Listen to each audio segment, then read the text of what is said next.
boa noite. Hoje eu vou botar vocês para orar, hein? Orar por mim, tá bom? Mais tarde. Abra sua Bíblia no livro de Gênesis.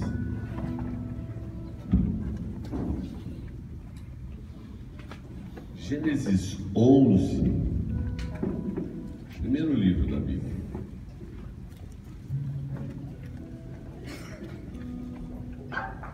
Deixa aberto em Gênesis 11. Hoje nós vamos falar sobre prosperidade.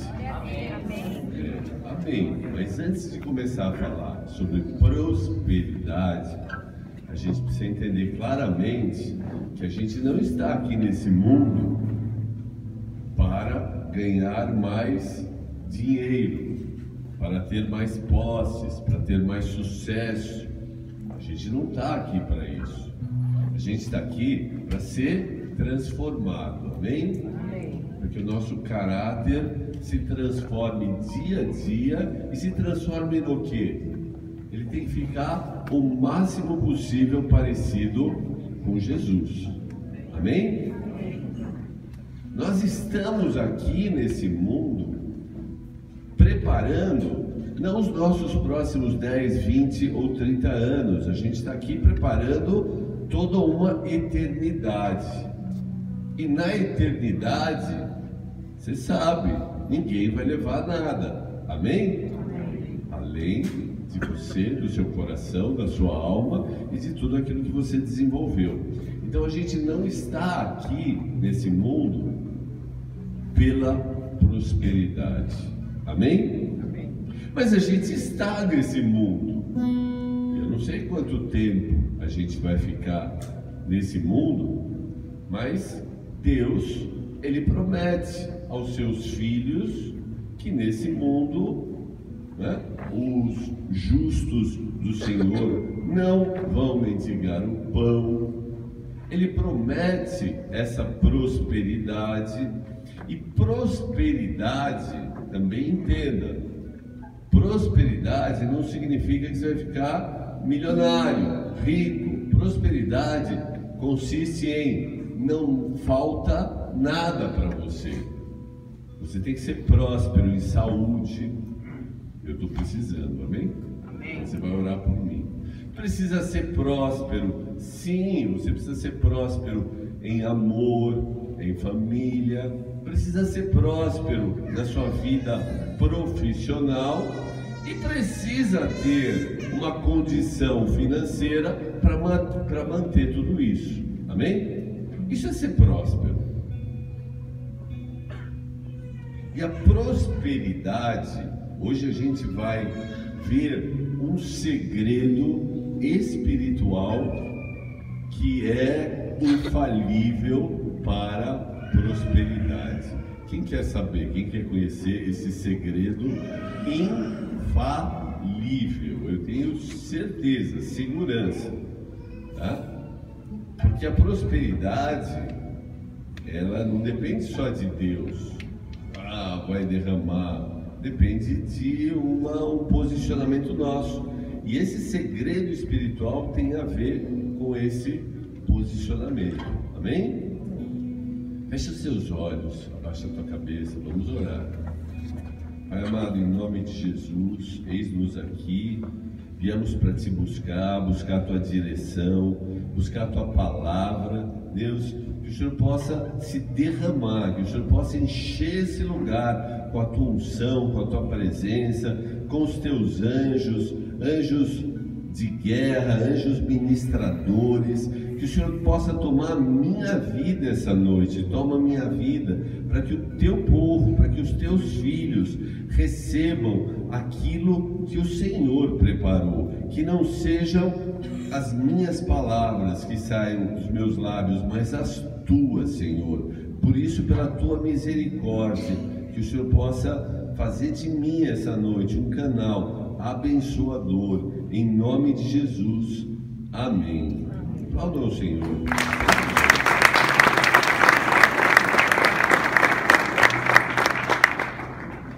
Gênesis 11 conta a história da Torre de Babel. A gente não vai ler a história inteira. Eu queria ler com vocês 2 versículos sobre a Torre de Babel. Versículo 4.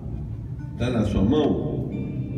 Disseram: vinde, edifiquemos para nós uma cidade e uma torre cujo topo chegue até os céus, e tornemos célebre o nosso nome, para que não sejamos espalhados por toda a terra. Amém?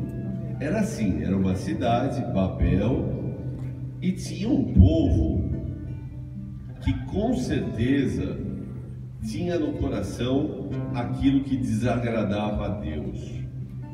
A intenção dessas pessoas era uma má intenção. Isso é importante, era uma péssima intenção. O que eles queriam fazer? Construir uma torre que chegasse até os céus. Você consegue imaginar uma torre que chegue até os céus? Você consegue imaginar nos dias de hoje uma torre que chegue até os céus, com a tecnologia que a gente tem? Vocês já viram uma torre que vai até os céus? Não, né? Então olha que povo maluco. A gente está falando de pessoas há muitos mil anos atrás. Se hoje a tecnologia não chega, imagina com esse bando de bárbaros, sem tecnologia nenhuma, um bando de malucos. Queriam fazer isso, mas eles queriam fazer isso para tornar o nome deles célebre. Eles queriam fazer isso como se eles dissessem: a gente não precisa que Deus venha nos perdoar, a gente não precisa que Deus venha nos dar vida, a gente chega lá, a gente vai com a nossa mão. Todos entenderam a situação? Agora vai para o versículo 6. Desceu o Senhor para ver a cidade, tá? Viu a torre e viu os filhos dos homens que edificavam. E o Senhor disse: guarda isso no teu coração, tá? Esse é o segredo espiritual. E o Senhor disse: eis que o povo é um. Repete comigo: eis que o povo é um. E todos têm a mesma linguagem. Isso é apenas o começo. Agora não haverá restrição para tudo que intentam fazer. Você acredita em Deus? Pois Deus está dizendo aqui que eles iriam conseguir construir essa torre. Não sou eu. Deus está dizendo aqui, literalmente: eis que o povo é um. A unidade deles é tão forte que eles vão conseguir construir essa torre. Como? Eu não tenho a menor ideia. Mas que eles iriam conseguir. Através do quê? Através da unidade. O tema de hoje é unidade. O tema de hoje não é prosperidade, é unidade. Mas vocês verão que a unidade leva à prosperidade. Olha o que Deus está dizendo. Esse povo é um. Unidade é isso. Unidade é quando 2 ou mais viram um só, uma só língua, um só pensamento, uma só visão, um só objetivo. Quando um grupo de pessoas vai a partir de 2, tem isso, eles são um. E Deus está dizendo: quando são um, nada pode impedi-los de realizarem os seus projetos. Nada. Aí o que Deus fez? Porque a intenção era ruim, era má. Ele disse: vinde, desçamos e confundamos ali a sua linguagem, para que um não entenda a linguagem do outro. Desarte, o Senhor os dispersou dali para a superfície da terra, e cessaram de edificar a cidade. Como que Deus impediu que o plano desses homens desse certo? Ele confundiu a linguagem, dispersou, um já não entendia mais o outro. Igreja, Satanás, também precisamos falar dele aqui, amém? Então, afinal de contas, é o inimigo das nossas almas. Satanás é um imitador, e ele ali entendeu que a unidade, prosperidade, sucesso, entendeu que Deus dispersou, com isso nada aconteceu. Isso é o que Satanás faz até hoje, o tempo inteiro, nas nossas vidas, em todas as áreas da nossa vida, na nossa família. Não tem dias que você fala A, o outro entende B? Sabe o que é isso? Adivinha o que é isso? Ele está confundindo a linguagem. Ele quer fazer separação, confusão na sua empresa, no seu trabalho, no seu ministério, em todas as áreas. A atitude é sempre a mesma. Se eles forem unidos, nós não vamos conseguir segurá-los. Vai entendendo, vai guardando isso, porque você também precisa se defender. Então, a gente vai falar sobre unidade, sobre ser um. Se a gente pensar, por exemplo, num time de futebol, tem times que têm verdadeiros craques, mas se esse time não tiver unidade, vai ser um fiasco. Ele vai perder para times muito mais fracos, mas que têm unidade. Quem aqui tem um pouquinho de idade, lembra de um Flamengo que tinha Sávio, Romário e Edmundo? Tinha até uma musiquinha, não lembro qual é a musiquinha, mas era assim: o Flamengo tinha o time dos sonhos, tinha o ataque da seleção brasileira, Romário tinha acabado de ser o melhor do mundo, juntou todo mundo e aconteceu absolutamente nada, porque não havia unidade, havia orgulho, havia soberba, havia prepotência. A unidade é quando um atua pelo outro, e ali cada um queria fazer do seu jeito, e cada um queria que o outro fizesse para si. Nada de unidade.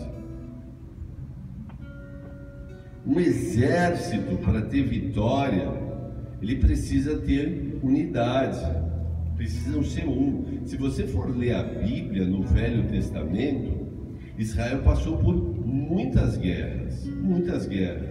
O rei Davi tinha um exército, os valentes de Davi, que era o exército mais temido de toda a antiguidade.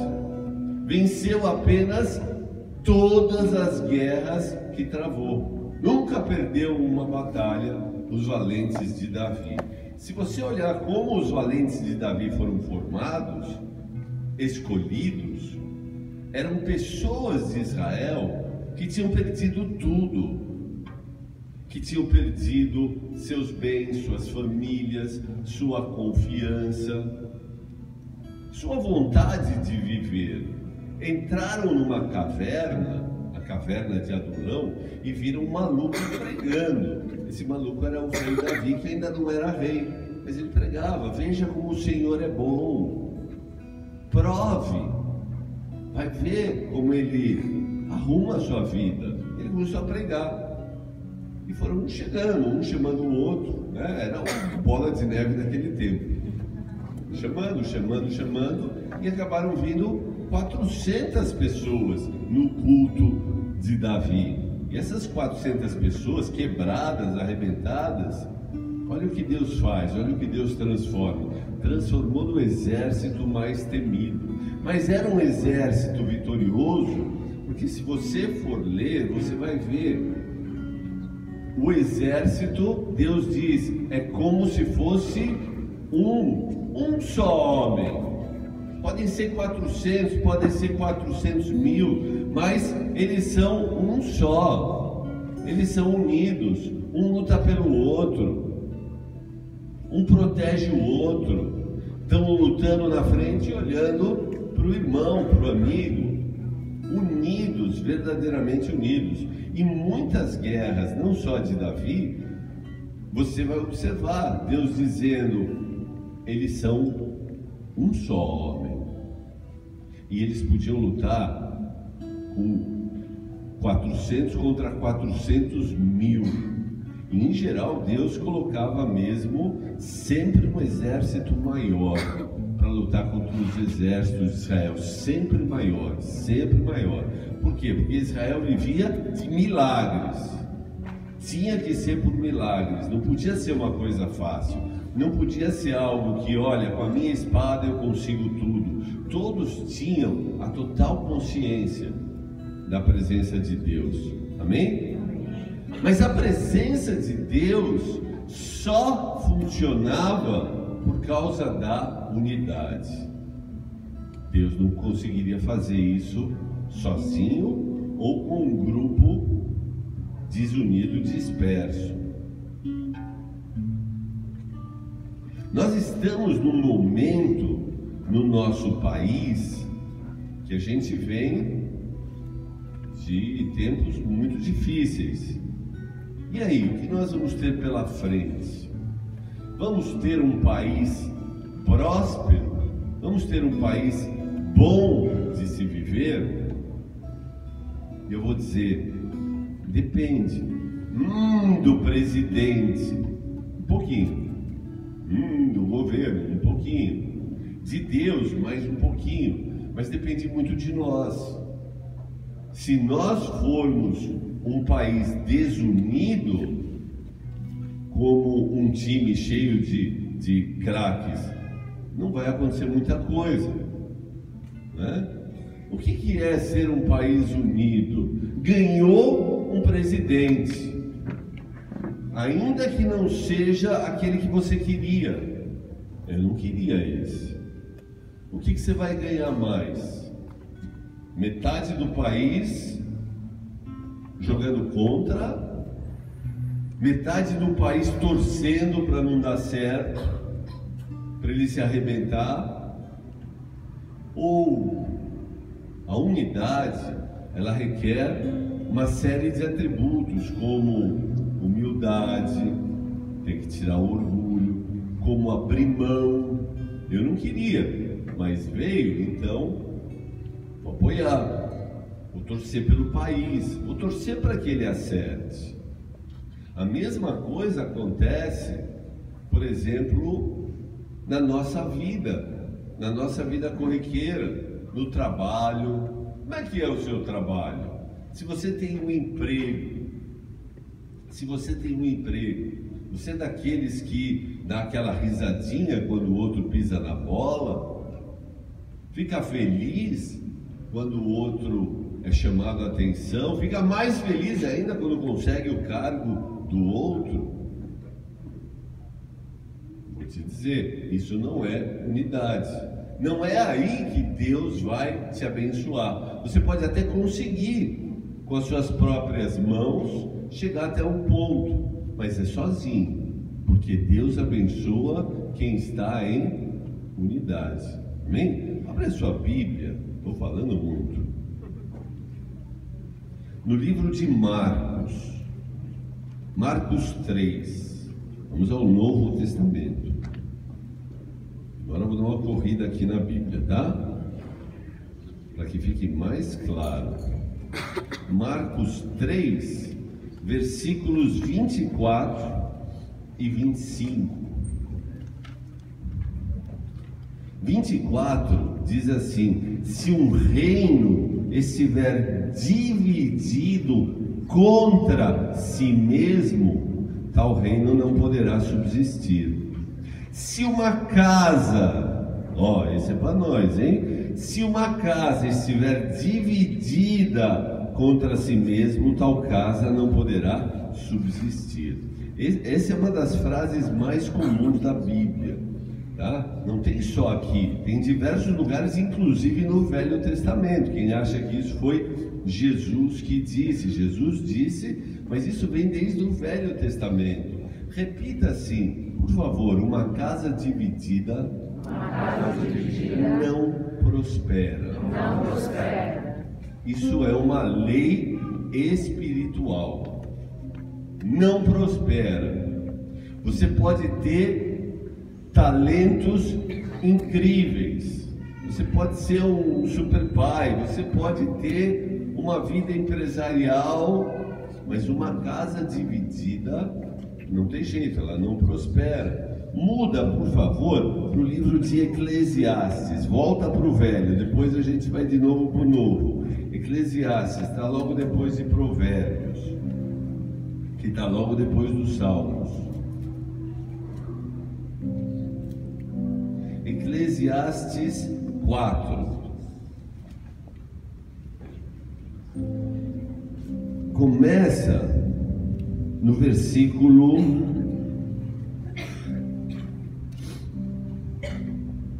8. Lê comigo o versículo 8. Aqui quem está falando é Salomão, com toda a sua sabedoria. Isso é, um homem sem ninguém, não tem filho nem irmã, contudo não cessa de trabalhar, e seus olhos não se fartam de riquezas, e não diz: para que trabalho eu, se nego a minha alma os bens da vida? Também isso é vaidade e enfadonho trabalho. Salomão está dizendo: ainda que você tenha talento, e que você trabalhe, que você se esforce muito, ainda que você ganhe muito, ele diz, vai chegar um dia que você vai olhar e você vai falar: o que eu vou fazer com isso? Porque para chegar lá, a tua unidade foi toda arrebentada. Será que vai compensar? Tem muitos que vivem assim. Muitas pessoas que, talvez aos seus olhos ou aos olhos de muitos, têm um sucesso incrível. Incrível. Andam só com carros importados, passeiam, viajam, mas chegam em casa à noite e não tem ninguém, perdeu tudo. Chega uma hora. Mas, continuando Eclesiastes, no versículo 9, Salomão, como era sábio esse homem, Salomão começa a dizer assim: é melhor serem dois, é melhor serem dois do que um, porque tem melhor paga do seu trabalho, porque se caírem, um levanta o companheiro. Ai, porém, do que estiver só, pois caindo não haverá quem o levante. Também se dois dormirem juntos, eles se aquentarão, mas um só, como se aquentará? Dá uma cutucada no seu irmão que está do lado. Mas assim, não pense em besteira, hein?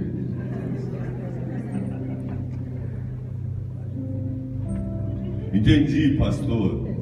Vou sair por aí e arrumar alguém para me aquecer. Se alguém quiser prevalecer contra um, os dois lhe resistirão. Agora guarda isso. E o cordão de 3 dobras não se arrebenta com facilidade. O que é um cordão de 3 dobras? Uma dobra para um, uma dobra para o outro, e a terceira dobra de quem é? Sabe por quê? Porque na unidade Deus se faz presente. se faz presente. Abre no Salmo 133.